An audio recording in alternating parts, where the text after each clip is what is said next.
கவிஞர் வாய்ஸா ஜெயபாலன் இன்மனம் மனம கவர்ந்த உன்னதமான தற்கால கவிஞர். அவருடைய தமிழ் மிக செம்மாந்த தமிழில் தற்கால கவிதையை மிக சிறப்பாக எழுதக்கூடிய ஈழத்து கவிஞர். அவர் இன்றைக்கு இந்த கண்காட்சிக்கு வந்திருப்பது எங்களுக்கு கிடைத்த பேரு. அவரிடம் இந்திரன் ஜெயபாலன் இருவரும் உரையாடி நாங்கள் கவிதை அனுபவம் ஒரு உரையாடல் என்கிற ஒரு புத்தகத்தை கொண்டு வந்திருக்கிறோம். இப்போது அவர் தன்னுடைய கருத்துக்களை இங்கே சொல்லுவார். நீ என்ன பற்றியும்.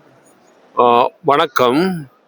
80களில் அறைக்குள் வந்த ஆப்பிரிக்க வானம் புத்தகத்தினூடாக எங்களுக்கு கருப்பு மனிதர்களுடைய கிளர்ச்சியையும் அவர்களுடைய எழுச்சியையும் அறிமுகப்படுத்தியவர் அவர் தான். கவிதைகளை அறிமுகப்படுத்தியவர் இந்திரன் தான். அந்த கவிதைகள் ஈழத்து கவிஞர்களில் நிச்சயமாக பெரிய பாதிப்பை ஏற்படுத்தியிருக்கு. அந்த காலத்திலேருந்தே ஈழத்து கலைஞர்களோட இந்திரன் நெருங்கிய நண்பர். நான் இன்னும் நெருங்கிய நண்பர் இந்திரனுக்கு. இப்பவும் நாங்கள் அண்மையில என்னுடைய போராட்ட அனுபவங்களையும் அவருடைய போராட்ட அனுபவம்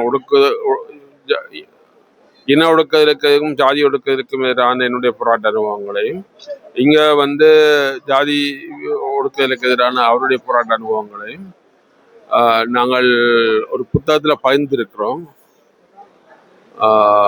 அந்த புத்தகத்துடைய பேர்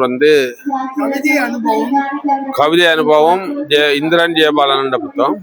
அந்த புத்தகத்தை வாசிச்சு அங்க 2 பேருடைய உண்மையான பர்சனாலிட்டி, உண்மையான ஆளுமையை நீங்கள் புரிஞ்சு கொள்ளக்கூடும். இந்திரனை சந்திக்கிறதெல்லாம் நான் மிகவும் மகிழ்ச்சி அடைகிறேன். வணக்கம்.